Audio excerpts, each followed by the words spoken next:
Good morning, everyone. My name is Lü Fuhao, and AP Dr. Model is my co-present. Today, we will present the title is Volunteer Motivation and Participation Intention Among Adolescents in Anhui, China.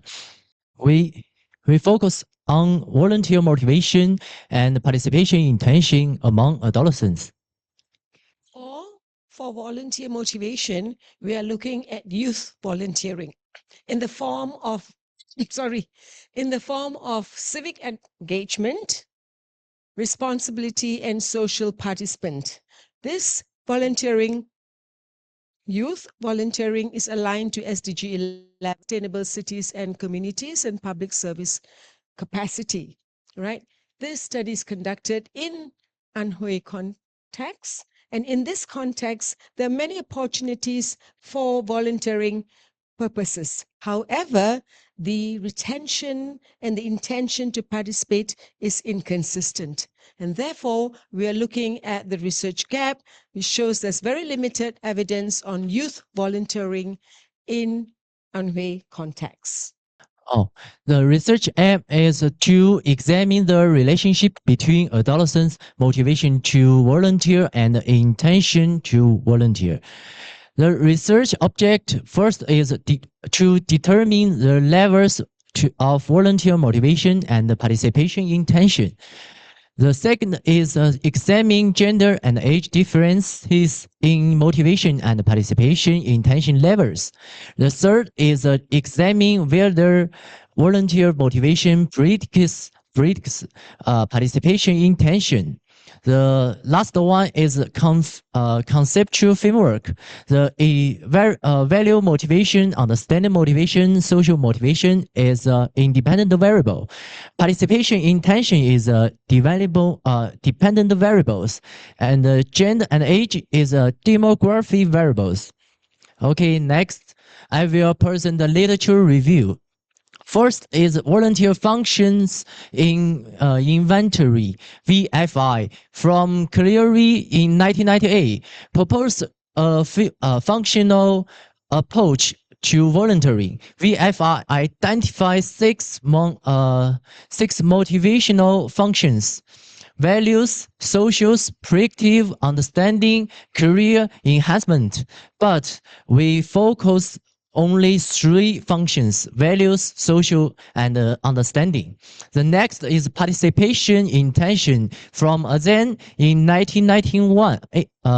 Refers to adolescent willingness or plan to take part in future volunteer activities. Intention is a strong critical of behavioral. The next is gender and age. Practical behavioral may differ by gender and volunteering participation. Youth volunteering is influenced by learning opportunities per groups, community context. The last is constructs value, understanding, social motivation, participation intention, gender, and age. Okay, what's happened to my voice, but the methodology adopted is quantitative cross-sectional study or survey, which involved 353 participants and aged between 12 to 19 years old. And of this 353, 168 are male and 185 are female. The adapted VFI shows reliability is high, and the data is collected through STAR platform. Students were ensured they were volunteered and no personal data was collected. SPSS was used to analyze the data, and analysis is based on descriptive t-tests, ANOVA, correlation, and regression. So our first finding obviously shows that the levels, our first RO is regarding levels of motivation and participation intention. Obviously, the data shows that the mean scores are above 4 for intention and motivation. And for motivation, it shows that understanding motivation is higher, followed by value and social motivation. That's the results for the first RQ. The second RQ looks at gender and age differences. The figure here shows the red is female and the blue is male. Obviously, we can see that females' participation and overall motivation and the different types of motivation is higher than the male. However, when we examined the t-tests, the results shows that significance is found for value motivation, understanding, and overall motivation, not social motivation. Social motivation is insignificant. There's an insignificant difference between the males and the females, but participation intention is significant. ANOVA test for the different age groups shows there's no significant difference between the groups. So the third research question is with regards to prediction, whether volunteer motivation predicts participation intention. Our results shows that there is a difference. And therefore, we can conclude that volunteer motivation predicts participation intention. So in discussing our results, we look at the different types of motivation, understanding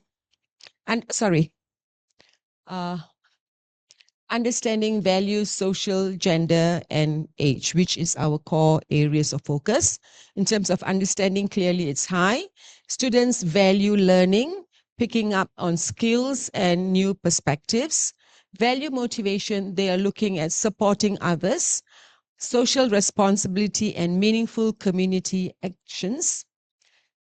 In terms of social motivation, we are looking at friendship, recognition, and shared identity that can encourage continued participation.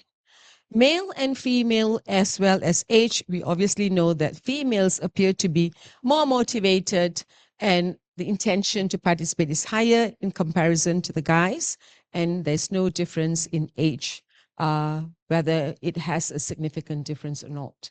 So in terms of program implementation, the concept is to initiate a service, however, to have continued service provided and for students to continue in the participation of providing community engagement. All right. And in the learning, as they participate, learning and reflection is important. Teamwork and support is necessary for sustained intentions. In concluding, we can conclude definitely participation and motivation among youth is high. All right, and that needs to be worked on further. The motivation is there, the intention is there. So we need to look at how to look at getting them to be more sustained in their involvement. Prediction, motivation is predicted to participate. So this implies that there's a need to motivate youth. All right. The whole idea is to align this volunteering service with SDG 11 on supporting inclusive and sustainable community development. Okay, recommendation for providers, volunteer organizations, and schools is to have learning outcomes, organized learning outcomes that are aimed at enhancing communication, teamwork, community problem solving.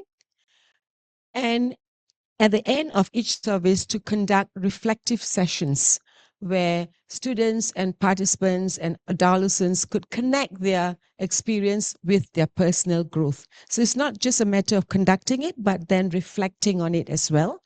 And to have activities that are peer-based activities to strengthen social motivation and group belonging, because we noticed that social motivation was relatively low in comparison with understanding motivation. Providers and organizers should also consider diverse tasks that would attract both male and female. As we see, more females are interested compared to the males, so there needs to be activities that would attract the guys as well. Programs, pathways should move from one-off service to repeated involvement, that i.e. to get students and participants to be involved once, but these events need to be organized in such a way that it becomes a repeated involvement, not one-off and then that's it, I've done my part and I'm goodbye to my service to the community. Future research could look at a comparison between urban and rural. They could conduct longitudinal studies and also examine the actual behavior, because our study only focused on motivation and three aspects of the motivation and intention. So that's all for our presentation today. Thank you. Okay, so one of the limitation, Prof, is that it's only a quantitative study. It's only a quanti. So future researchers could look at quali, a mixed method approach. That's one. The second one is only in one province, and multiple provinces could be looked at. In looking at the limitation, this is one of the limitations that we presume. The other is that adolescence the focus is only on adolescence. We could even look at older group of people. Those are futures, but during your data collection, what were or were there any limitations while carrying out the data collections?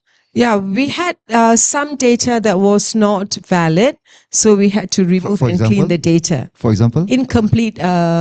Oh yeah, okay, right. Missing information. Yeah, missing and so on. information. Yeah. Okay. And it was a little of a challenge of even encouraging them to. Were those mentioned in the paper? We did mention it a little bit, I think. Yeah. I'm not sure if the peer reviewers detected. Okay. But all right. if they did not, I think We should include it. yeah, the comments actually moved off to improve your paper because you will be carrying your name actually. So that's the whole idea. Rather than taking it negatively, take it positively. Because all are trying to help to make the paper better. Thank you, Prof. Yeah. So I have to rush off because you already started late.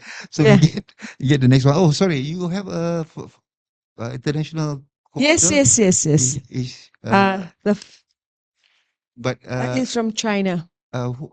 Who him or him? And there's another one in China as well. I'm the Malaysian. Of course. So China, two China and one Malaysian. Right. Okay.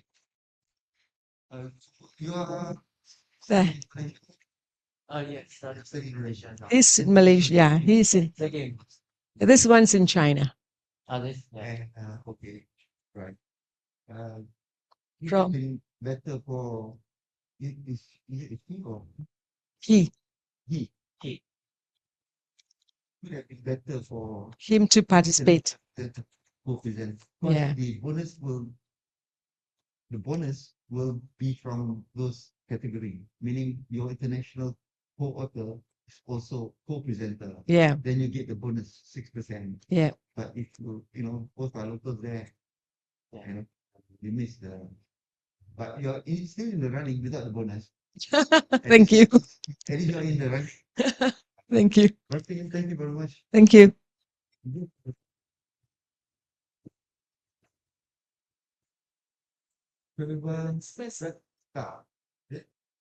I'm leaving the mic here. Yeah, okay. Is Sierra Ashobia. Ashobia? Students? Sorry, Ashobia. So good afternoon, everyone. My name is AicE-Bs2026Sokcho, and welcome to the 14th Asia Pacific International Conference on Environment-Behaviour Studies. It's a tremendous honor to be able to present here. So today I'm going to present our paper called Light and Machine Learning Framework for Urban Air Quality Prediction. So these are my co-authors, is my corresponding author, and also my co-author. So let me start. The problem that the problem and motivation are like we are studying about PM particulate.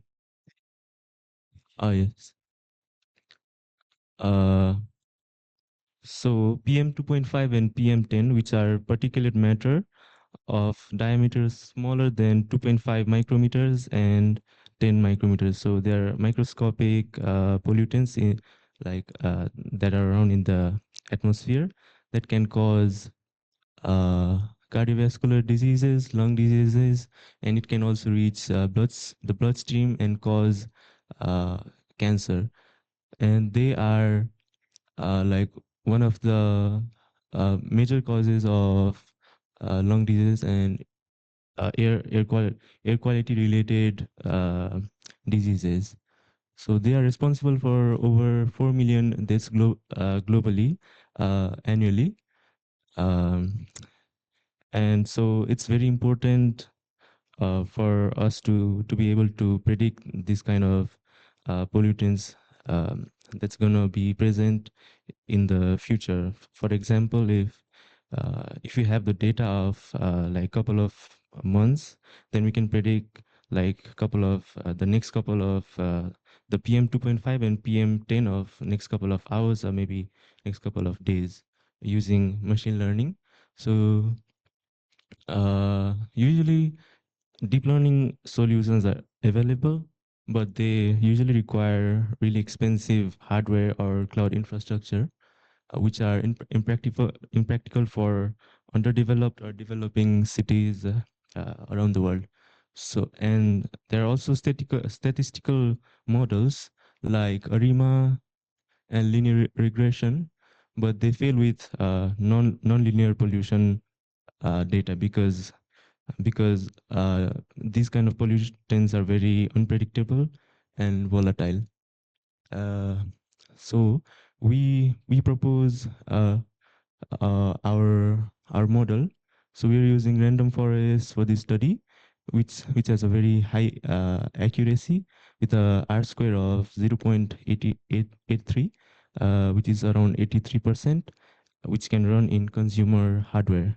So the objectives are to predict 2.5 PM 2. So the objective of this research is to predict predict PM 2.5 and PM 10 specifically using lightweight machine learning framework compared to machine learning algorithms that are random forest, which is going to be the main framework, and linear regression, which we have used it to compare it against, which is our baseline algorithm, and we can deploy it in consumer grade hardware. So for input features, we're using CO, NO2, O3, and SO2, and wind speed, humidity, and some lag features. So the target variables are going to be the 2.5 and PM10. So we are using open source data from Seoul Open Data Plaza. In this website, we got access to our like we got access to this pollutant data of from 50 different stations in Seoul from of year 2024. So we had a lot of data to work with. As you can see, we had 18,000 data to train and test the model. So our data ran in this without any cloud server or in a simple like my laptop. So this is the pipeline. So first of all, we gather the data from Seoul Open Data Plaza and Open Meteor Weather Archive from 15 station, and there were some missing values in the data. Around 2% of the data were like in the data sheet, they were missing because sometimes the sensor might fail or due to some reason. And we have like imputed the data via forward fill LOCF method. After that, we are using we need to normalize the data to prevent scale biases using min-max scaling, and we're adding lag 1 and 7-day average of CO and NO2. And after that, we are splitting the data into 80 and 20%. 80% is going to be the training data, and we're going to test the algorithm with the last 20% of the data. So 80 and 20 from Jan to October is training, and October to December is testing. Uh, so uh, so that it's gonna the data covers annual cycle, like all the ups and downs of the pollution level, and 50 different stations in different residential, industrial, and ecological zones. Yeah, so these are the formulas and all the libraries that we've used, like scikit, Python library, scikit learn Python library, And linear regression, the complexity is kind of low because uh, complexity is low, and the training speed is, as you can see, is 0.009 seconds. And but the weakness is that it fails on nonlinear patterns. And for random forest, our model, uh, the interpretability uh, is high. It handles nonlinear interaction, but it is comparatively slower than linear regression. Next slide, please. So these are our results. While we're predicting, as you can see, the red line is this red line is the actual uh, PM 2.5 and PM 2.5 data, and these are the prediction that we've made. So for PM 2.5, the prediction was the R2 value was 0.8832, so which is a 70% improvement over the other model. And for PM10, the R2 was 0.827, which was just a slight improvement over the linear regression model, but it was still better. But as you can see, the prediction time, and even though the prediction time and like the execution time was slightly slower compared to linear regression, it had really good predictions. Like the quality of the predictions were better. Uh, Next slide. Yeah. So we found out that while predicting PM 2.5, the most important features were PM10. Uh, so to predict the next day's PM 2.5 values, the most important feature were the PM10 concentration, uh, and the second most important feature were wind speed. Because the wind disperses the pollutants, so it had very high importance score. And the third most important was the previous day's PM 2.5. So which is yesterday's pollution is the baseline for today's forecast. And CO2, NO2, SO2 scored near zero because they are gaseous pollutants which are weak certain predictors. So uh, so this is the correlation heat map. As you can see, uh, the correlation PM 2.5 and PM 10, they are the most correlated over here. And CO and NO2 are also like has very high correlation. And in this chart, you can see that during January, February, and during especially during the spring season, the pollutants like they spike really high because of the Mongolian, like the Gobi Desert wind and yellow dust from Gobi Desert. So and also there were no rains and stuff. You have to conclude. Your time's up. My time's up. Okay, thank you. Can you say? Can you go into your conclusion, or every touch your conclusion? Oh, you have to wrap up because your time's up. Okay, so I'll make it short. So yeah, this the winter. During winter, it also peaks, and during summer, due to rain, it drops like the pollution level. That's what we got from the. And so this question, so we can first of all get the data and run our model and predict and like give like advisories like in advance for the public so that they can prepare for the next day's pollution. And yeah, we can use it in IoT nodes for which can run cheaply. And yeah, this is the conclusion. Our model was 17% better. And yeah, that's basically it. Thank you for this opportunity to KDU and this and for the conference. Yes, thank you. In future, you must practice in such a way that within that short 10 minutes, what are the most important ones that you need to emphasize? Because you tend to twiddle with within the few most slides, taking lots of your time. By the time you reach to the more important one, like discussion implications, you don't have time. You know what I mean? So Yes. you need to adjust accordingly. Just as a matter of interest, why this the title that you pick up relating to the weight of the machine? Is it an issue now? Is it all heavyweights? Is it or what? So, Why are you going into this title? Yeah, lightweight sort of thing. Yeah, the title? the title. Why the title? Is the current issue? It is an issue with the weight of the machine. Is it? Weight of the machine? Uh, No. Why? The question is why this particular title for your Yes. study? Okay. So, So is the current machine all heavyweight or what? no. It's regarding machine learning algorithm, which is like a AI algorithm Mm-hmm. for this, which is like basically like software algorithms to predict air quality in urban or like developing cities. You still did not answer my question actually. Yeah. My question is the current is currently the machines are all heavyweight. Sorry? The machine for urban air quality prediction currently is it all heavyweight? Heavyweight? Yeah, mostly they require Mostly are heavyweight. mostly they require like So cloud. is this a proposal or what?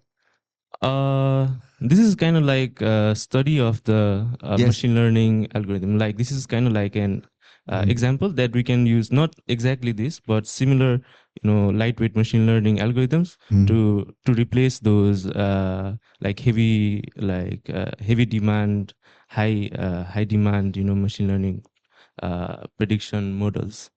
So it can run in like small, like cheap software, cheap hardware. Sorry. Right. Just one last question. How does it relate? How does your study relates to the human behavior?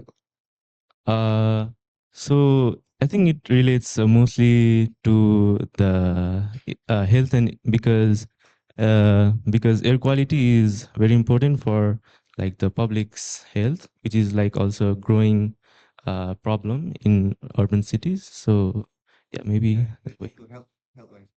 Yeah. Thank you. Thank you.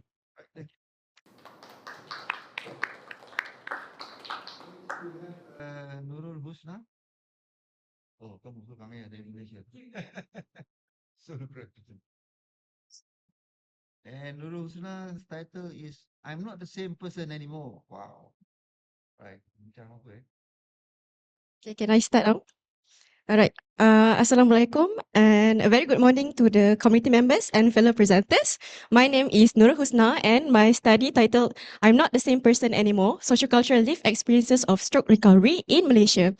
All right, so let's go to the background. Okay, so after stroke onset, typically the doctors would say to the patient that, oh, you have to go through the recovery process by joining the rehab.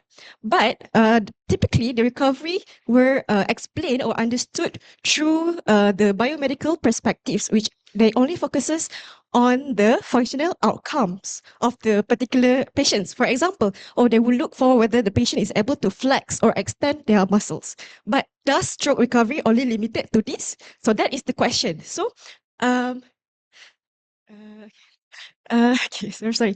So, due to this question, so we did this study in Malaysia. So, a little bit background about Malaysia. Malaysia is a multicultural multicultural country, and we have many different religions, and we also have our own shared beliefs and norms. Okay, so due to these questions, we also discovered through the literature there's actually a lack of literature that focuses on the stroke recovery in Malaysian context, and most of the studies uses or employ quantitative studies, and also the literature rarely use the umbrella term of social culture. Most of the studies use the subcomponent terms such as stigma, which is a subcomponent of social cultural terms. All right, so due to this, the aim of the study is we wanted to explore how do stroke survivors make sense of their experiences towards the community reintegration within the social cultural context in Malaysia.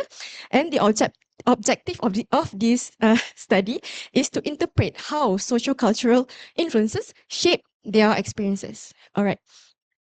Sorry. Okay, so this is the literature review. So I'll just simplify the literature review. So we actually found 6 major social cultural factors. For example, stigma, culture, or religion. Okay, so but I want you guys to focus on the plus and minus sign. So what does this indicate?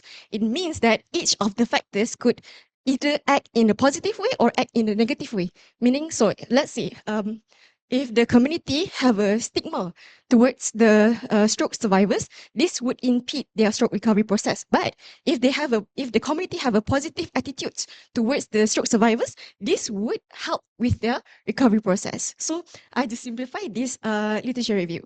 So we go to the next one, which is the methodology. So this study employed the interpretative phenomenological analysis, and we have 13 participants. And we conducted this in Kuala Selangor, Malaysia, and we used purposive sampling. We also got ethical approval from the ITM and also from the Research Ethics Committee from Ministry of Health Malaysia. All right, so the participants' age were ranged within 18 to 60 years old. And it doesn't matter whether the stroke were experienced in the first, it's their first experience or it's a recurrent experience. Okay, for the post-stroke duration should be within 6 months to 2 years, and the participants were moderately dependent or highly independent in their daily life activities. Okay, so this one is actually based on the modified Bartter Index assessment, which is a quite popular assessment. Okay, so the participant were also should be able to converse in Malay or English. So those with any severe condition, such as severe aphasia or contracture, were excluded from the study, and those who are non-Malaysian were also excluded from the study. Okay. So after the ethical approval, actually we recruited the participant from the healthcare facilities such as the government or semi-government hospital or the private rehabilitation centers. So how do we actually decide which of the patient is suitable? We did actually discuss with the healthcare practitioners. We asked them which of the patients is suitable to join this study. Okay, so we did upon consent, we did an individual semi-structured interviews, and we did audio recorded them and transcribed verbatim. We also have an interview guide to guide the flow of the interview. Okay, so for the data analysis, like I said, we used the 6-step IPA, and also we did a translation of the quotes. So if the participant spoke in Malay, we translated them into English for reporting purposes in a semantic equivalence. All right, so we go to the findings. So actually we found 3 superordinate themes, which is the first one is the participant making sense of their illness and recovery through the social, cultural, and embodied understanding. So for example, the participant makes sense of their recovery process through learning through others and shared understanding. For example, some of the participants make a social comparison or downward comparison. They compare their own progress with other people's, the other stroke survivors' progress who are experiencing stroke in a more severe condition. Okay, some of them also try to make sense of their illness through culture or spiritual. So for example, Muslim stroke survivors would make sense of their illness, such as they would think, oh, this is a test from God, so I have to be strong in order to pass this test. All right.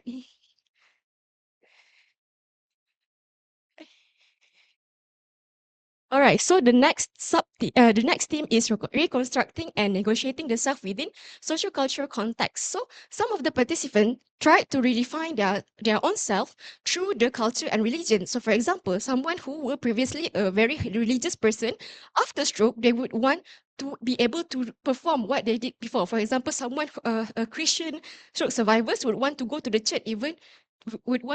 church even after they have experienced stroke. Okay, and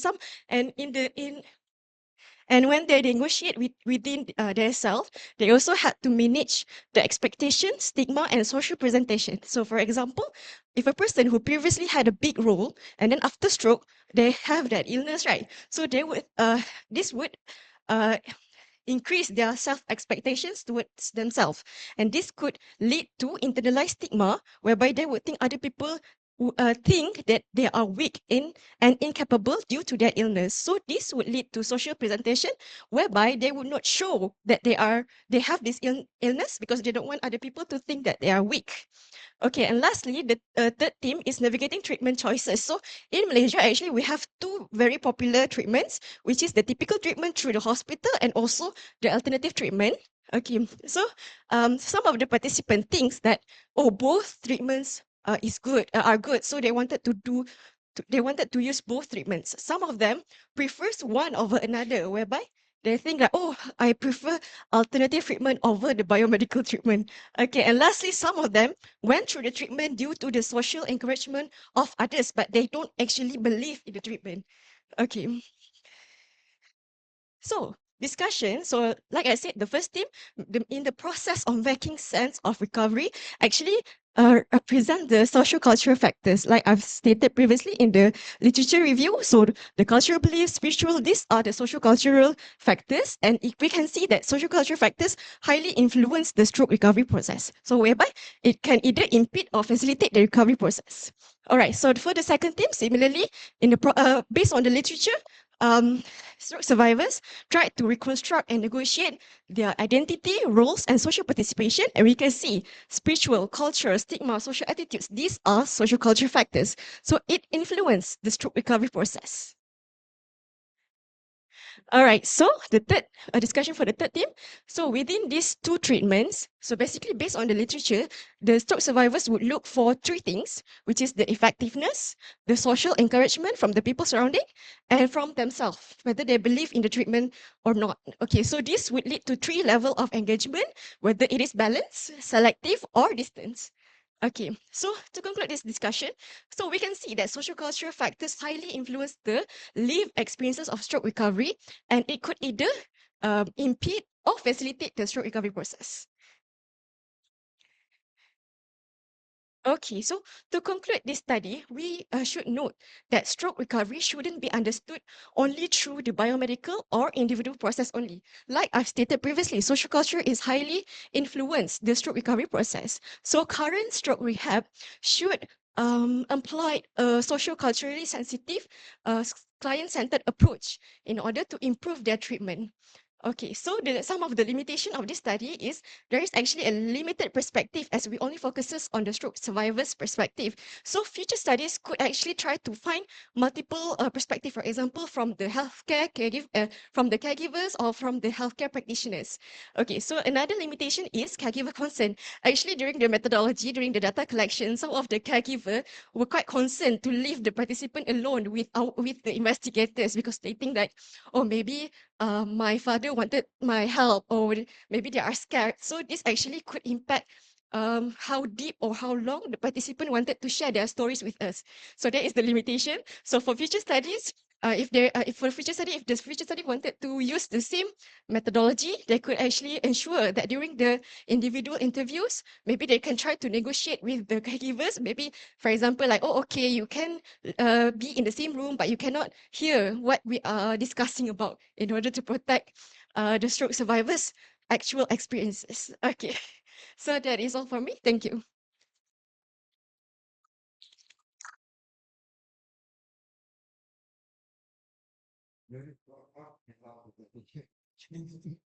Sorry, 10 minutes.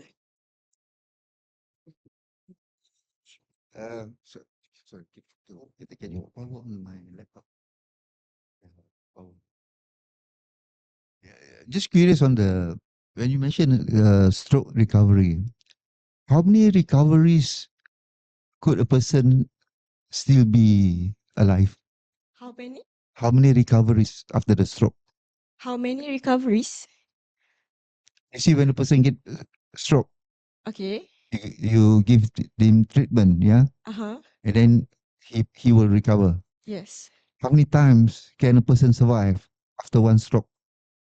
Oh, that is a very subjective question because it No, I mean, from your literature reviews, they mention how many times a person can survive. Because normally when a person gets stroke, they survive. yes. But you know, you never know for the second stroke or the third stroke, kan? Because Yes. it will be recurring, kan? Yes, betul. So it's not in your literature. No. Okay, so you're just curious about it, actually. Uh, So, moving forward, how would you like to move forward with your study? Moving forward. Moving forward, Okay. yeah. How would you like to go Actually, after this study? Yeah. because actually my lecturer also I have discussed lah with my lecturer. He said that maybe we can do like a framework regarding stroke recovery and regarding social cultural, because this one is just like lived experiences. We didn't make it as a framework, so we can actually make a framework. So this is a framework as well. This one not yet, but You are going into a framework. Yeah, it's a future plan. Yeah. Okay.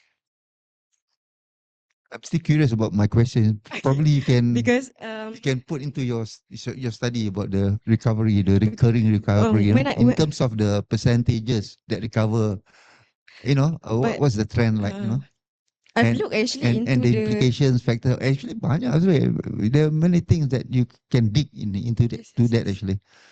I actually look some into the literature because bila recurrent memang the mortality rate increase lah, and also I think I'm not particularly sure lah whether it's 50% or 70%. You're from the health science or? Yes, I'm from the health science. Okay, right. Thank you very much. Thank you.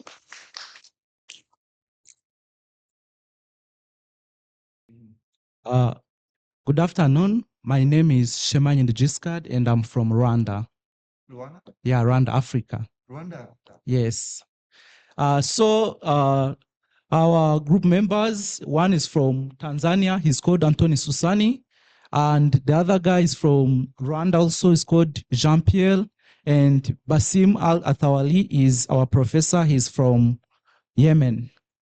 So our paper is AI and IoT in the healthcare environment, and I'll be talking about the behavioral impacts on patients and clinicians in Asian and African context, because like African, we are from Africa, so we passed through those experiences, and in Asia, as I live here in South Korea, I get firsthand on those Asian impacts of AI and IoT in the healthcare environment. So this is the presentation outline. I will talk first on the background and research context. After that, I will talk about literature review. After we talk about the methodologies I used.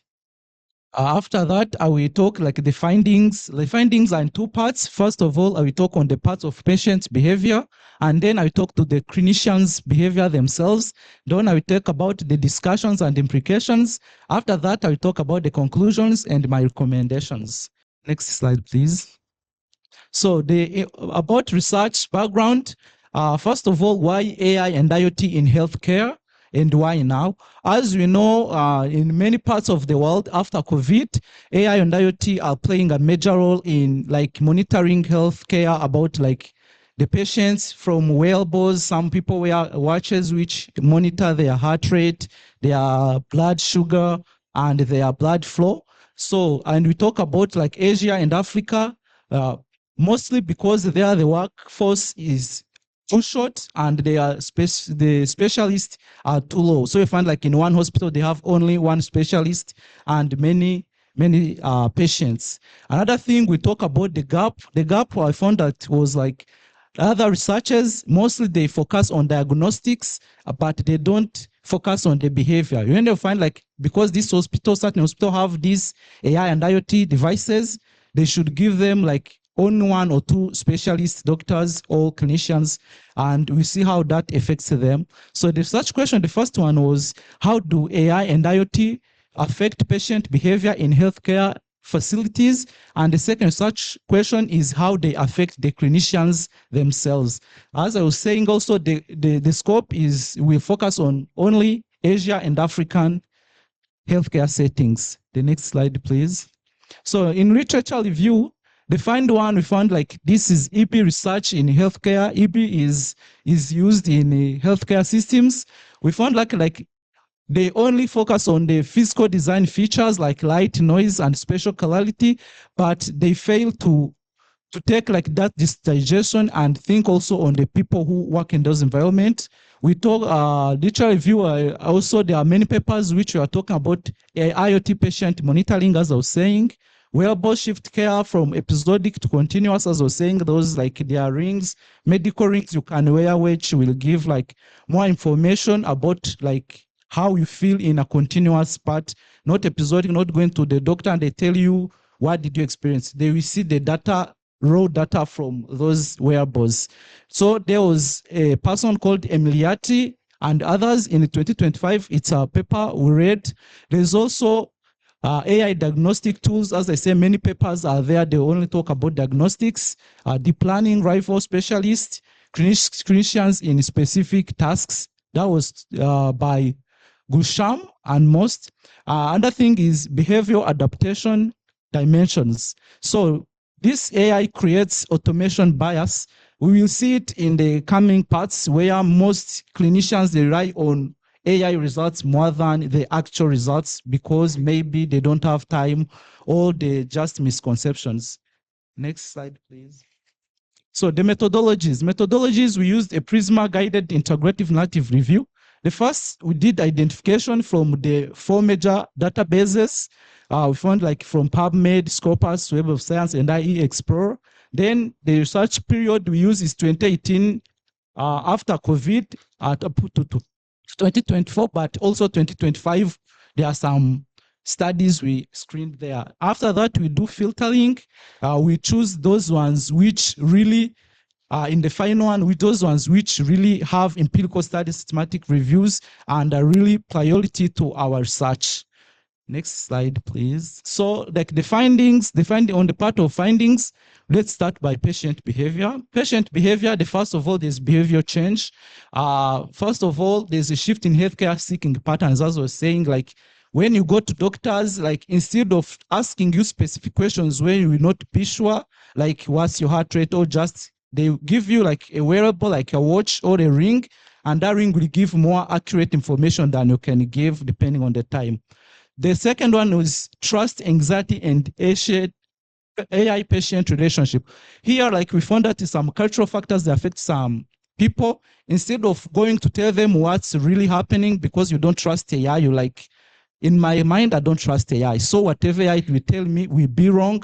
And so people, as we see in Africa, many people, they just like accept what the doctor will tell them or another clinician, not what AI will tell them. And we find if in a hospital have only one doctor, he can't know the situation of everyone. So even himself rely on AI, all those IoT devices to tell him to tell them what to really find. But that will create a gap between the trust between the patient and the doctor. So another thing is from design impact.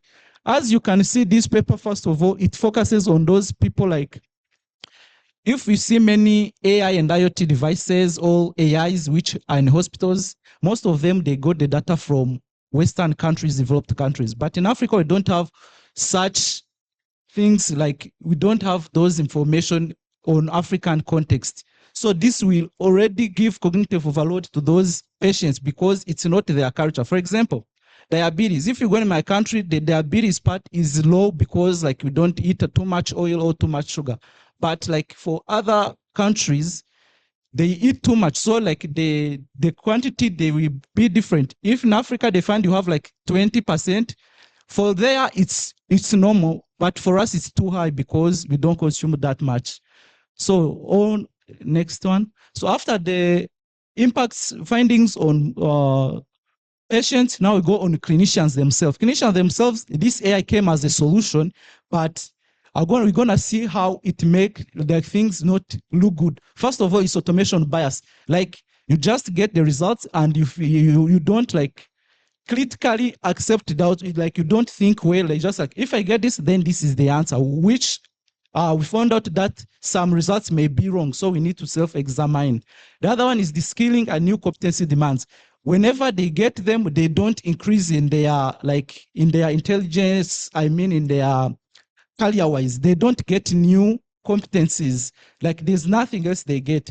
Another one is reconfigured doctor-patient account, as I was telling you, like it's changed how doctors meet their patients.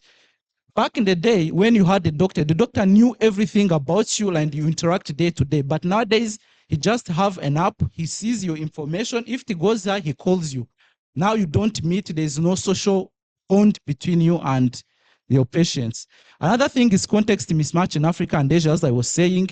These all tests, treatments, everything, they lack like infrastructure of context of Africa. You find like high patient volumes plus time pressure, it leads the more elevated automation risk bias. So the next, so like this shows it where the technology and behavioral comparative analysis, you can see the factor when the patients trust AI diagnostic tools, you see this moderate, monitoring is high, but ambient clinical intelligence will be low because there will be no bond between a patient and a clinician. So the cultural fit in Asia is AI and Africa, AI diagnostic tools are low because they are trained on Western data. AI patient monitoring is moderate hardware, but not everyone can afford them. Even if they afford the cheaper one. The cheaper one don't give exact information as they are. And the ambient clinical intelligence is very low because language bias. Most of those softwares, they are in English. So you find the patient himself doesn't know he's reading because they are in English or they are in a different language. And there is the risk of variance, which is the biggest problem here. You find like people, those who believe they over-rely on them, they don't do double checking to check if it's really true. And AI monitoring patient is moderate because not many people, common people can afford them. But to find ambient clinical intelligence in risk of variance is too high. The next one is the discussion. Discussions were three. The first discussion was IoT and AI as environmental interventions. Like there is other features in environment, in health environment, we should also consider both AI and IoT among those features in order to assess and get more findings and more way we can make them fit the ecology of those spaces. The other thing is equity bias and limits to transferability. Most high-performing diagnostic models are trained on North America and European data, as I keep saying. So deploying them in Asia and African context, we risk reproducing structural health inequalities, not as bugs, but as a built-in distribution effect. As I was saying, like for diabetes and oil measures, you find for them it's too low, but for us it's too high. And the body structures, most of it, they don't fit. Other one is toward the human-centered and cultural-aware design is a discussion where the third discussion, where patient-facing AI must treat health literacy as primary constraint. So by conclusion and recommendation, AI and IoT are not neutral additions to the clinical setting. They actively remodel its behavior ecology with effects that differ sharply across cultural, economic, and systematic contexts that are especially layered in both Africa, Asia, and Arabian healthcare settings. So my recommendations are to evaluate AI and the IoT for behavior environmental, to invest in locally trained and locally controlled AI systems built and answerable to regional clinical realities. That would be better. And to protect the therapeutic relationship, as I was saying, doctors should engage more with their people. So design AI tools that support rather than displace direct patient and clinician communication. And the last one is update training curricula to build both independent clinical reasoning and new AI competencies simultaneously. So thank you. This was my paper. Can you get the next slide, please? So thank you.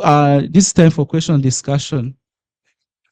Just curious on the locations of your study. Is it it's much easier to get data from the Asian and African countries because it's from where you come from, or is there any other reasons why the choice is into Asian and African countries? I was getting into the difference actually. If you notice when doing your literature review, were there differences between Asians and non-Asians, or? Sorry, I'm not hearing well. What's like? Yeah, my question is actually your focus of study is actually in the Asian and African countries context. Yes. Correct. Yes. The first question is, I mean, why choosing that? Yeah. Thank you. Is it because you're from an African country? It's much easier to get data, or is it? Mostly, it's not just because I'm there. It's because of what I saw when I was there. Like we have AI, of course, which is good, but it doesn't match the data that should be there. I know, but it's actually within the context. Actually, yeah. At the moment, yours is non-European. Yeah. What I'm getting at is, why narrow down on non-Western? Why couldn't you sort of like making a comparison, or you know? So I'm not sure what's the end of your finding is. Yeah, because like in Africa, it's needed. So like it's better like just to put it in the context of Africa. Correct. Because it's a problem which needs to be solved. Right. Okay. Well, I mean, just put aside my question just now. During your literature search, there were contexts of European countries. Yes. Of course, right. Were there any startling differences in any way, startling difference, or there are no difference? It's actually, because when you look at technology, right? Yes. Of course, it will depend on the cultural background of the community. Correct? Yes. Yeah. So in that regards, did you find any startling differences, or yes, is it almost the same, or? No, they were not the same. There were differences, like a lot of big differences, because first of all, people who use those devices, they vary reasonably. You find in Europe, it was like more than 80% and above they use them, but in other part, only few of them to 30%. And those 30% also have people who believe in results they get from them and those who don't believe in those results. Other things was like about people, clinicians. You find even though the hospital in Europe have those AI and IoT devices, they also have specialists. But in Africa, you have AI and IoT without specialists. You find some of them like radiography and other things. There is not even enough people who will operate them. So you find like you have exam and you need to do surgery, but you don't have those findings yet. So you have to wait which you put your health at risk. Okay. The other thing is actually about your sampling. Is it just based on in terms of gender distribution, in terms of age distribution, you took into account? Yeah. It's in terms of age. Age plays is a factor there, but it's not mainly age. It's about like development standards. So you did not generalize it. You went through this. In the paper, distribution. Yeah, in the paper there is age gap, which shows like older people don't really believe it at all, and the younger people they do. But this is what I'm getting at actually, because there are always differences between the age. Yeah. Okay. At least you notice that in your findings. Okay, right. Thank you very much. Thank you very much. Okay, good afternoon, everyone. I'm going to present the research paper. This is our research paper. So our research paper is about from stay to study, what shapes revisit intentions among international student tourists in South Korea. Well, we just recently, this is very a new study. We recently collected the data and analyzed. So the intention of this study is to see why the international student, they want to stay in South Korea and revisit South Korea again. What is the factor that affecting them to stay and revisit again South Korea? Now, with our interesting study, I'm going to go to the main point. The first, let me just highlight the problem statement quickly. As you can see here, we have a critical gap. We found a critical gap in tourism literature, that we cannot find enough literature review that support our study, because not many study has been published yet. So this is the first gap in literature review. And also, of course, we have many study in Korean language in KCI journals, but not that much in international journals studies. And the second one, the role of Korean wave or Hallyu has been highlighted as a challenge and adjustment culture. So there is so many difficulties in Korean culture due to the food, language, and also financial constraints, social integration barriers. And this is what make our study unique. Yeah, we have a practical issue and we have theoretical issue. We have theoretical gap and a practical gap. Now, if you look to our research objective, the main research objective we have to examine how Hallyu interest influences revisit intention. What make this student, once they finish their study, come back again to South Korea or even stay in South Korea. And second, focus on international student as a student tourist and identify factors shaping destination loyalty. If there is if we are developing loyal tourists, as we are developing loyal customer and long-term tourists to come back to South Korea or not. And this is the main highlighted objective and the question. And for that, you can see here, what is the main factor that attracting this student? Is the Korean culture itself? Is the Korean language? Yeah, is the identity? Is the beauty? Yeah, there is so many factors that we figure out through our study. Now we can see here we use a quantitative design, and we have also used the analysis method, descriptive and ChatGPT. It's helped us in academic purpose to analyze the data, and more importantly, we have the data collection from the international student that we create Google form to collect their opinion and what make them really stay and revisit South Korea again after they finish their study. And if you look to this figure, is presenting the international student demographic profile, and the majority, of course, we have female.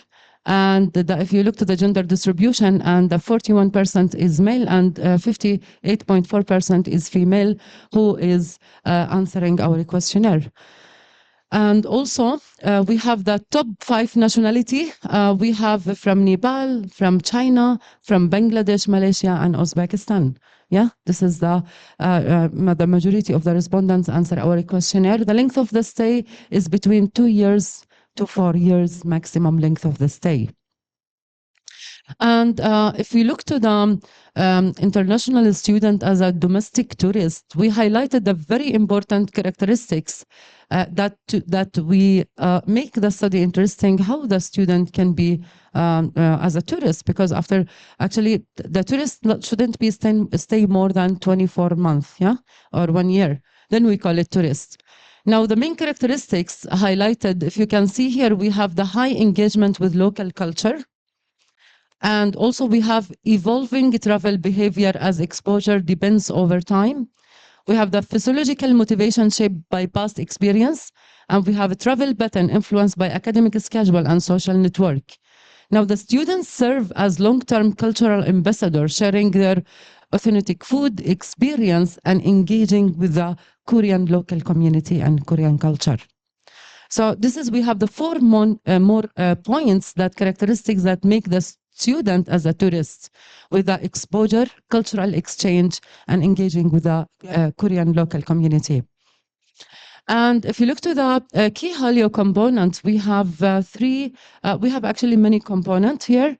The main component, we have the entertainment with K-drama, scenery, K-pop, the K-music, K-drama celebrities, lifestyle, cuisine, cultural, beauty product, identity, cultural immersion, media, and also engagement with local community. Now, this is the main factors that are affecting the student to stay longer or leave Korea and come back. And also we have as a result, We have of course surveyed over 500 students, and we collected 274 international students to understand their motivation to stay or return back to Korea. And you can see here the primary reason for staying for studying abroad was for the education and career, cultural interest, and affordability. Student satisfaction and revisit intention was 40.65% is a strong revisit intention. We have also the general positive experience, cultural and heritage experience, and natural experience, and engage more with local community.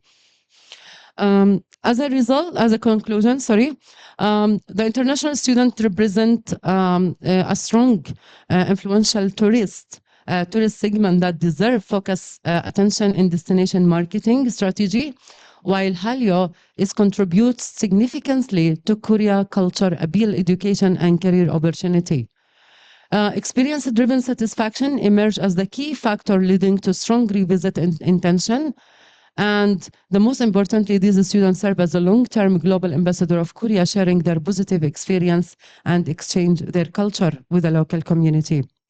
And I also shared some of the references and some of the interesting pictures that from our data collection study. Thank you very much. If you have any question. Sampling is actually from students from this. Prof, this is not only from this is the random Korean university in Korea. From no, we only from Daejeon and Gangwon-do province. This province, yeah. Not only from KDU, we have another university. Right. Okay. But basically, they are students studying in those universities. They're not only in KDU. They are studying also in another university in Korea. Yes. It's actually based on students. Yeah, students. Yeah. You have a breakdown of the students coming from which part of the region? Yeah, from different country. Majority is actually from any country? We have here the student majority. We have from Nepal. We have from here, you can see Nepal, Chinese, Bangladesh, Malaysian, and Uzbek. We have many Malaysian exchange students. So nothing from the Western country?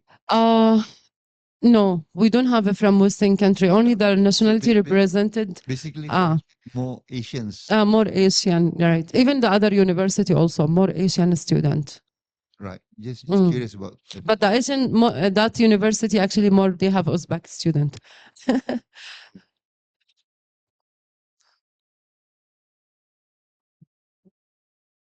One of the issues of staying here is actually the huge deficit for renting.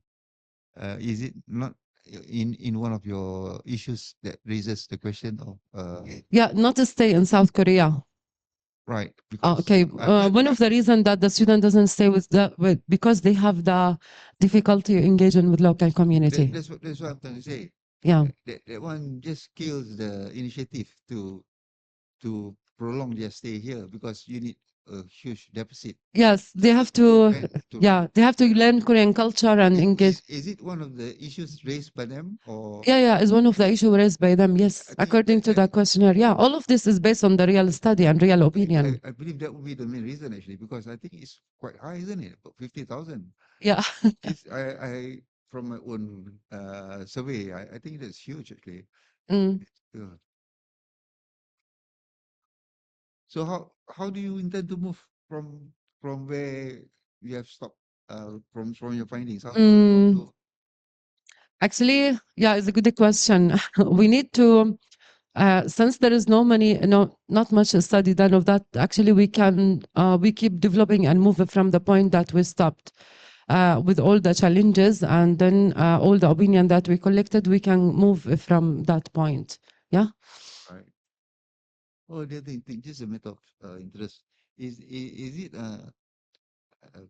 there's no barrier in the age of learning, or there are. Of course, they have so much barrier actually. They have barriers? Yeah, they have barriers in terms of education, work, engaging with local community, job. Of course. And then if they want to stay more in South Korea, so they have to, of course, go through stages. When you mention stay means stay put, or when you mention stay, Yeah. do you mean stay put or stay? No, stay for long term in South Korea. Long term meaning stay put. Yeah. Yeah. It's for long term. Yeah. Okay. Right. Some of them just decided maybe if they have many difficulty actually based on our study, such as Korean language, Korean food, and religion. Then they just after their 4 years they decided to leave. Right. Yeah. Okay, Prof. Thank you. Yeah. Thank you very much. If you have any more question, thank you. Oh, I didn't ask the floor.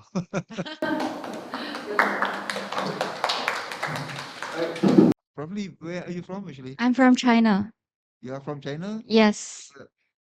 You are not from Malaysian University. I studied in Malaysia. I studied in Taylor's. Right. Yeah. So you are from Taylor's? Yeah. Oh, but I'm from KDU. I'm working in here. You are working in KDU? Yeah. I'm a professor in here. Are you another together with Mazli? Right. Yeah, we are like same Mazli, is it department. temporary or you're teaching here now? Yeah. We are Oh. from same department. We are colleagues. Yeah. For how long? For 2 years almost. You've already taught here for 2 years already. Yeah. Which part of China? Inner Mongolia. Right. Oh, yeah. Yeah. Dao. Okay. Good afternoon, everyone. I'm Dr. Li Xiang, and I'm presenting this research on behalf of my co-authors, Prof. Ala, Prof. Masni, and Prof. FC. And our paper is on emotional intelligence and anthropomorphism design in service robot, effect on guest experience in smart hospitality.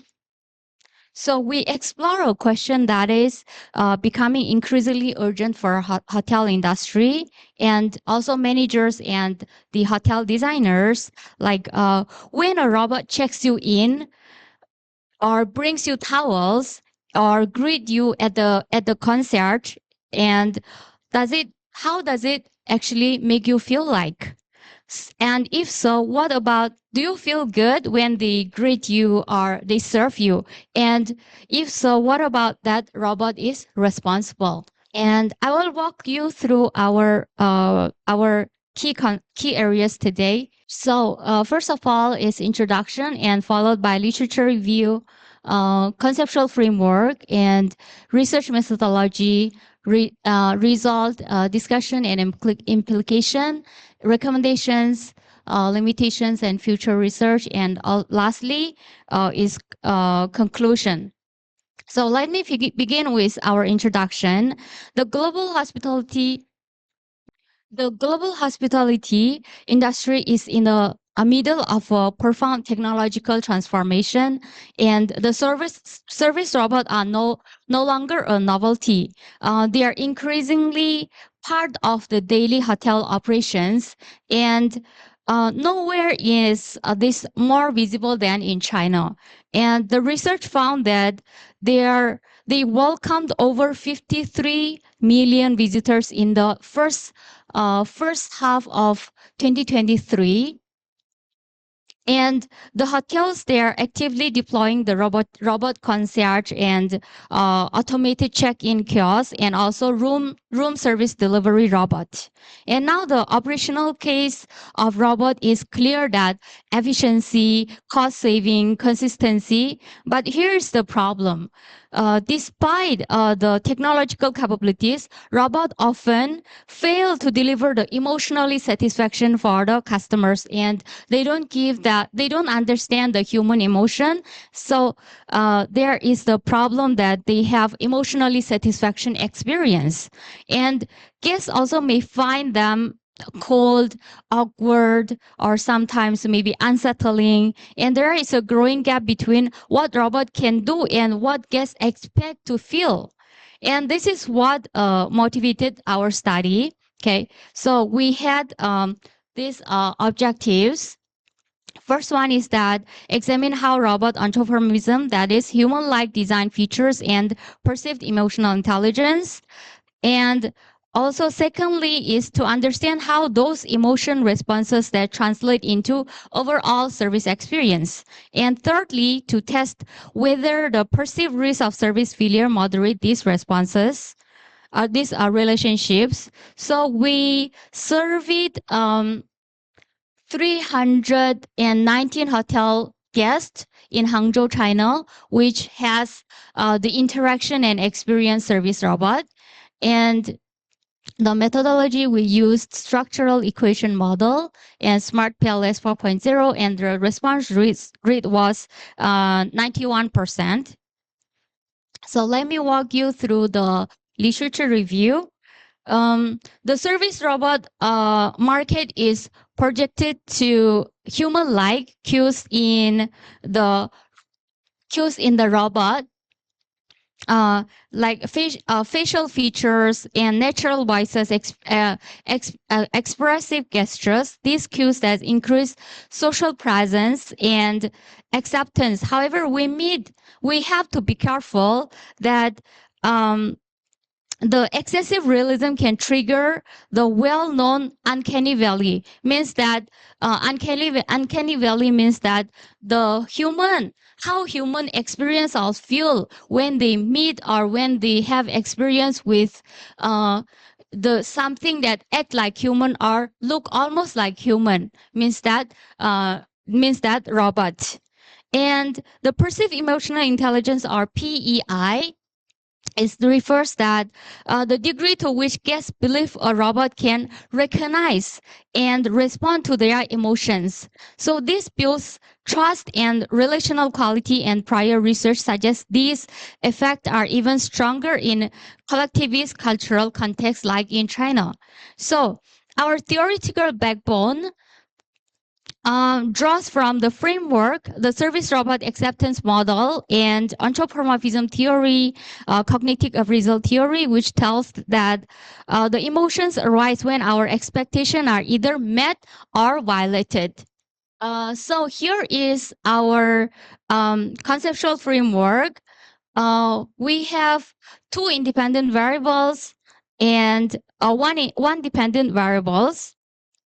So the influence the customer emotional response, which is our mediating variable, and the mediating emotions response in turn determines the overall service experience, which is our dependent variable. And we also tested that perceived risk of service failure as a moderator on the path from robot design features to emotional experience. And these are our hypotheses, which we have 5 hypotheses. And the research methodology, we used qualitative cross-sectional test. And the data collection part is that we distributed 350 questionnaires online and also on-site, and 319 valid responses returned, which is 91% response rate, and exceeding structural equation model minimum of more than 10 per indicator. And the measurement scales was we adapted the validated instruments with 5-point Likert scale. And our analysis followed a 2-step structural equation model, of which first confirmatory factor analysis to assess the measurement quality, and all construct met the required threshold for reliability, Cronbach alpha, and also composite reliability above 0.7, sorry, and factor loading above 0.7, and AVE above 0.5, and also structural path analysis with 0.5 bootstrapping resamples for the mediation and also moderation. So next one is result. Our measurement model confirmed the strong reliability and validity across all 5 constructs. And we draw your attention especially to the service robot anthropomorphism, which had the highest AVE at 0.75. And perceived emotional intelligence with the highest composite, which is a reliability at 0.905. So the first hypothesis 1 is supported, and the second hypothesis is strongly supported as well, which is perceived emotional intelligence has a substantially stronger effect with a t-value over 10. And this is the dominant driver of guest emotional response in our model. And hypothesis 3 is accepted as well, which is supported. And for mediation, hypothesis 4 are both fully supported, and customer emotional response fully mediates both relationship from PEI to the service experience. And here's the most surprising finding, hypothesis 5, which are not supported. Perceived risk of service failure doesn't significantly moderate the effect on service design on emotional response. And this challenges the prior assumption in the literature and has important implication, which I will address.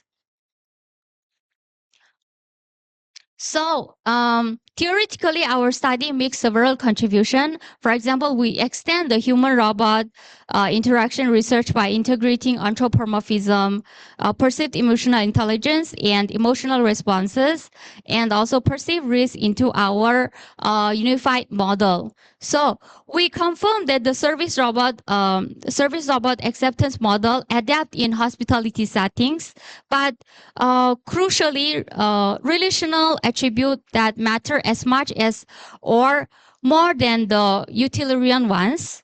And we also validate that cognitive appraisal theory in this context, guest emotions are key bridge between robot design and also robot outcomes. So, and we challenge that prior work by showing that perceived risk doesn't moderate emotional intelligence, emotional engagement, at least in the Hangzhou context. This may affect the high familiarity Chinese hotel guests now have with a service robot, or reducing the weight of anticipation failure. And for the managers, in practical takings that invest in moderate anthropomorphism design, expressive faces or natural voices, and more human likeness, and also the prioritize the emotional intelligence robot that detect and adapt to guest emotional states, and will have a far greater impact on the experience than those who are merely human looking.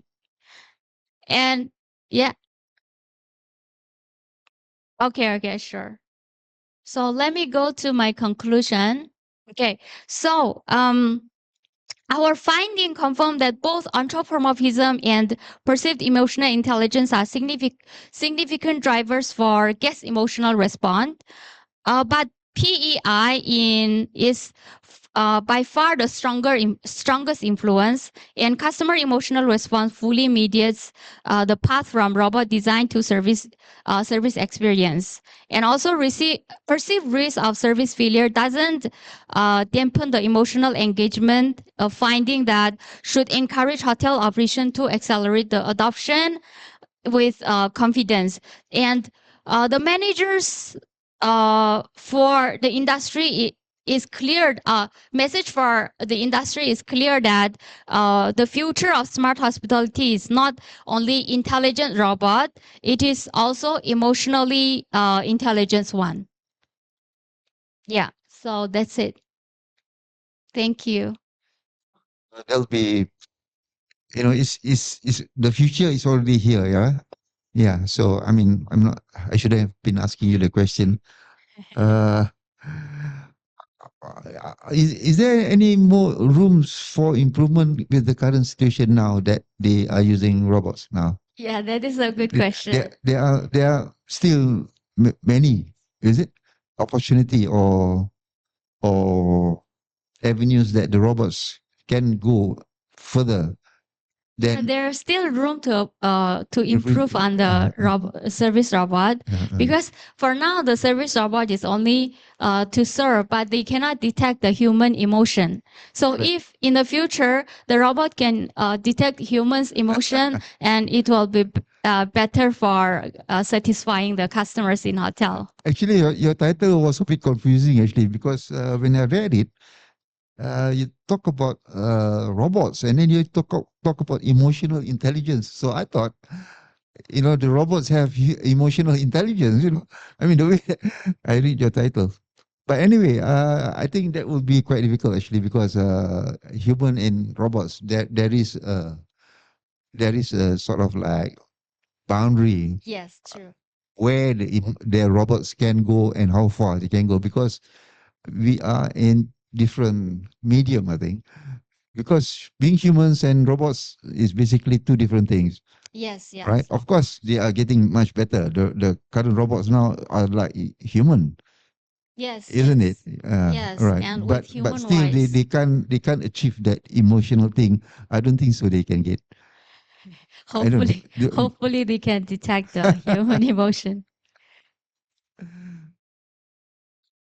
Uh, out of interest, there was scary moments. I think it's in the YouTube. I think the scary moments about the robots being acting like humans, sort of thing. Uh, it's okay if you did not. I think I saw it in the YouTube, because it seems to be really scary. You know. Yeah, that's why The robots. sometimes the guest can be triggered by that action. Yeah. Right. Right, Prof. Lick, thank you very much. Thank Yeah. you. For the last presenter, yeah, Dr. Opokonov Nur Muhammad. Good May afternoon. I know your background, please? Yeah, sure. I'm from Uzbekistan. Uzbeks. Yeah, I'm currently working at the Kyungdong How far is University. Uzbek from here? It's about like 7 hours trip Oh, by 7 hours trip by flight. Still quite a And, distance, 7 hours. we have to travel. we have by come seven. across whole China. Yeah, Come across there whole seems China. to be a lot of Uzbeks around in. Yeah. Yeah. Here, there Yeah. are some people. Those who are working. Right, nice to meet you. And Okay. you're into the intelligence in Okay. advancing tourism. Role of intelligence. When you say role of intelligence, are you talking about AI or into the robotics or? No, it's mostly about IQ level, intelligence. Human I, intelligence. yeah, human intelligence mostly. I It's think with the AI now becoming more popular, sure. so I think it's about time you put in human intelligence rather than Sure. living in To intelligence. replace it, you mean? Right, just to make it more Okay. clear. Okay. Okay. Thank you for organizing this conference. And then one more time. Okay. Let me begin my presentation. The title of my presentation, it's about role of intelligence in advancing tourism safety and growth. As you see, it's pretty clear. It's mostly about intelligence IQ level of the people. Countries with high IQ level, there will be much more safe to travel for those countries. This is the main meaning of my research laying behind. Okay. Okay. The core research question is about why some nations achieve safer, faster growing tourism while others struggle with vulnerability. This is the main part. In here, we have taken three main components. The first one, human capital itself. It's about national intelligence and institutional cognitive capacity. We have taken human capital and institutional cognitive capacity as the micro level driver. And the safety environment, as you know, safety it always comes first. If we are going to talk about safety, if you search for internet, you can see maybe most of tourists, they will say, this country is secure, this country is secure. If it's secure, I'll be going. This is the main context. That's why we are highlighting, we are emphasizing to create safety environment for the tourists, for the future destination. And the next one, tourism performance, human capital, and safety environment, both of them will be influencing the whole tourism performance in the micro level, in the government level as well. This study empirically tests, we have tested the linkage across 100 countries spanning the period of 2010 and 2013. This is our conceptual framework. The main dependent variable is tourism growth, and we have included national intelligence, tourism safety, lower corruption level is independent variables, as you see, and then we have some more control variables, including GDP per capita, human development index, political stability, and infrastructure quality. The main thing is here, national intelligence. The countries with high IQ level, they will be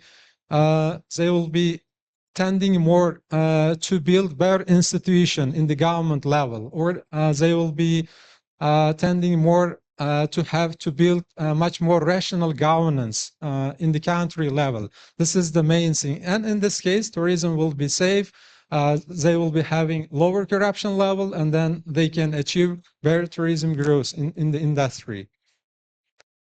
Those are three key concepts we have defined and we have included. Tourism safety, it mostly refers about protection of tourist life, national intelligence.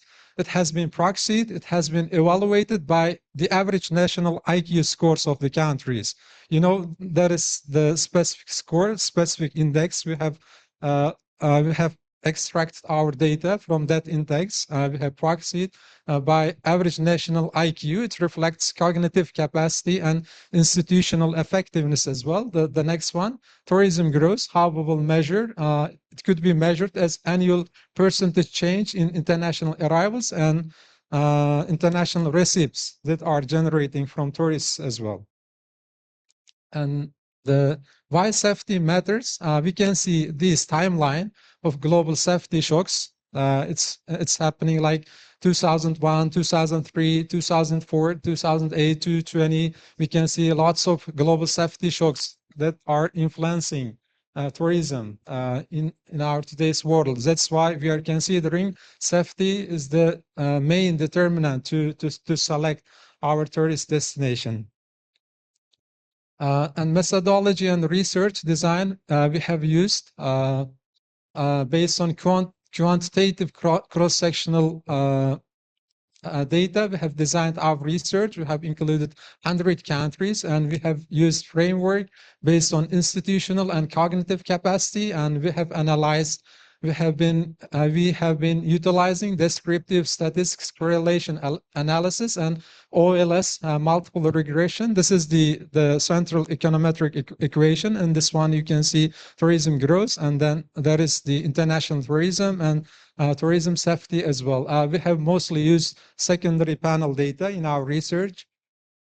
This is our key regression findings. As you see in our research, Human Development Index, it has a significant level of contribution to our research, but most of them, all of our coefficients are statistically significant in our research, as you see.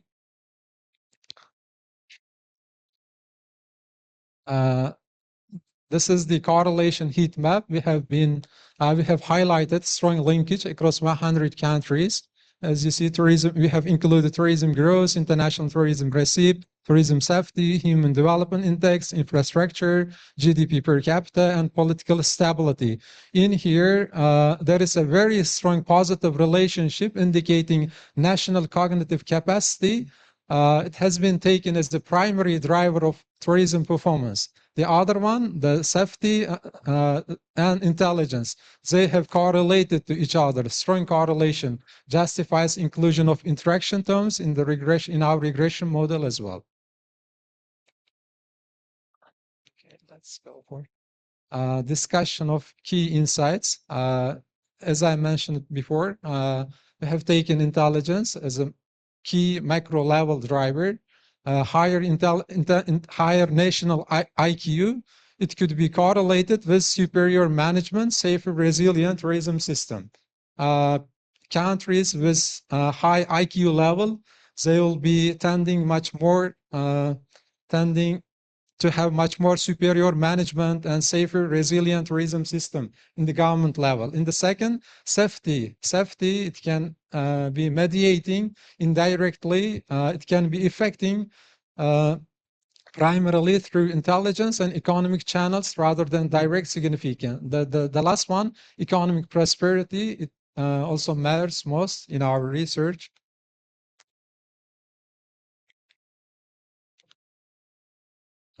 This is the last and conclusion part of our research. We have created some kind of reinforcing mechanism for our research. This is the virtuous cycle of intelligence driver tourism growth. Higher intelligence, it means if we have higher intelligence in our society, we can have improved cognitive capacity and data-driven decision making, and it can help us to have a good corporate governance and to have a good public institution in our society, in our country as well. The next, strategic reinvestment to improve our higher intelligence, our how can I say, our IQ levels in the society. We'll have to fund for education, digital literacy, AI governance as well. This is the recommendation, and we'll try to create rational governance and market confidence and safer environment. Safer environment, it means we can create a good environment to appeal tourists and to minimize risk for tourist lives and health and prosperity as well. In here, intelligence, it can create self-reinforcing system of safety protocol and sustainable tourism performance. That's all in my research. Okay, if yes, thank you. If you have any question. It seems to generalize. Yeah, we have generalized. That's why you didn't not put it there, right? Yeah. So if it's too general, then how do you base your data based on what sort of tourism? We have taken data from UNWTO and some kind of statistical indicators based on the indicator. We have mostly learned tourism based on data like international tourist arrivals, tourism receipts are generated from international tourists. We have been taken. We have taken data from these kind of indicators based on those indicators. So you don't have your own sample? Sample? Yeah. You're based on findings from others, is it? Yeah. So you have not gone through for the empirical study? Yeah. It was like secondary data we have been using, like right. We have been using some statistical indicators and statistical data that has been produced by international organization like UNWTO right. and yeah. Okay. So again, based on that, I think it's quite it's quite a generalized finding. You can't fit into perhaps for future. Perhaps you might want to go into specific type of tourism to focus. Yeah, sure. The most popular one now is actually into medical tourism, where people go for their medical treatment at the same time, tourism, for example. But there are many, for example, the other thing is actually like halal travel, for example. That one is another. Yeah, I mean, there are many avenues for your future study. Perhaps you can present your study in our later conferences. Actually, your topic is quite interesting, actually, because yeah, you can carry on with the right. Thank you very much. Again, our apologies from the committee for the non-appearance from Nigeria, our breakout chair. I'm not sure what is his problem is actually. So far, we have been having it for almost all our conference without any problem. I'm not sure why today suddenly we could not get in touch. The next breakout chair will be from India. I hope